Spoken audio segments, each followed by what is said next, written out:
Haligi ansoriy sahoba nima deyishga hayron bo'lib turib qoldi. Qizi ansoriyalar ichida eng go'zali edi. Julaybib esa na moli bor, na chiroyi bor. Ko'rimsiz oddiy qorachadan kelgan, buni ustiga boshpanasi ham yo'q edi. Qizning otasi Julaybibga qarab, "Qanday qilib qizimni senga beraman, esing joydami? Na moling bor va na ishing bor" dedi.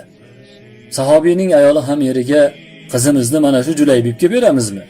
dedi va uni ortiga qaytarmoqchi bo'lishdi. Shunda ichkarida turgan oqila soliha qiz ota-onasi oldiga chiqib, "Ey otajon, ey onajon, qanday qilib Rasululloh alayhissalom nomlaridan sovchi bo'lib kelgan kishini qaytarasizlar?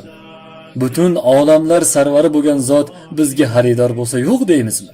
Allohga qasamki, men mana shu insonga turmushga chiqishga roziman. Go'zalligim va ota-onam Rasululloh uchun fidodir. Rasululloh iltimosi rad qilinadi."